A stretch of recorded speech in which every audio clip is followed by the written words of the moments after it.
रूस और यूक्रेन के बीच जारी जंग के दौरान एक नया खतरा पैदा हो गया है। संयुक्त राष्ट्र की इंटरनेशनल एटॉमिक एनर्जी एजेंसी ने ज़पोरिजिया न्यूक्लियर पावर प्लांट पर ड्रोन अटैक की जानकारी दी है।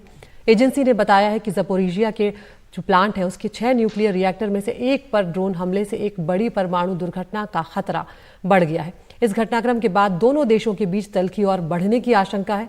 हाल ही में व्लादिमीर पुतिन एक बार फिर रूसी राष्ट्रपति चुने गए हैं। दूसरी तरफ राष्ट्रपति जेलेंस्की भी रूस के साथ हिंसक संघर्ष का डटकर मुकाबला कर रहे हैं। इस पूरे मामले पर ज्यादा जानकारी दे रहे हैं हमारे सहयोगी उमा शंकर सिंह। यूक्रेन के ज़पोरिजिया परमाणु संयंत्र पर हमले के बाद परमाणु दुर्घटना का खतरा जो है काफी बढ़ गया है। इस संयंत्र पर 2022 से ही रूस का कब्जा है और यूक्रेन की लगातार कोशिश रही है कि वो दोबारा इसे अपने कब्जे में ले। इस पर पहले भी हमले हुए हैं और हमले के बाद ही रूस ने इस पर कब्जा किया, लेकिन इस बार जो हमला हुआ है उसकी जिम्मेदारी सीधे तौर पर यूक्रेन पर डाली गई है। जो यहाँ पे तैनात अधिकारी हैं उनके हवाले से जानकारी दी गई है कि यूक्रेन की तरफ से 3 सीधे हमले हुए हैं और ड्रोन इस्तेमाल हुआ इस हमले में।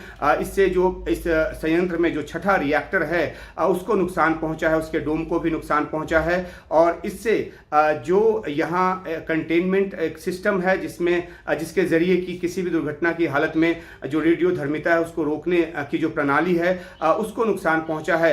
IAEA की तरफ से जो बयान दिया गया है उसमें ये कहा गया है कि अभी रेडियोधर्मिता का खतरा यहाँ पर नहीं है, लेकिन इससे जो रिएक्टर का जो सिस्टम है, कंटेनमेंट का सिस्टम, वो कमज़ोर हुआ है। जाहिर सी बात है कि ये एक काफ़ी संवेदनशील जगह है और रूस का यहाँ पर कब्जा जो है उसको हटाने के लिए यूक्रेन की तरफ से लगातार कोशिश होती रही है।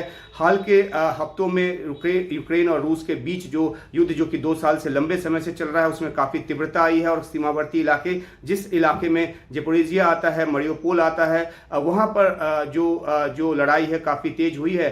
दूसरी तरफ यूक्रेन की तरफ से भी रूस के बेलगरोद जैसे इलाकों में हमले किए जा रहे हैं जहां पर 3 लोगों के मारे जाने की खबर है। और दूसरी तरफ रूस की तरफ से खार्किव में, यूक्रेन के खार्किव में भी हमले हुए हैं जहां की जान माल का नुकसान जो है वो काफ़ी हुआ है।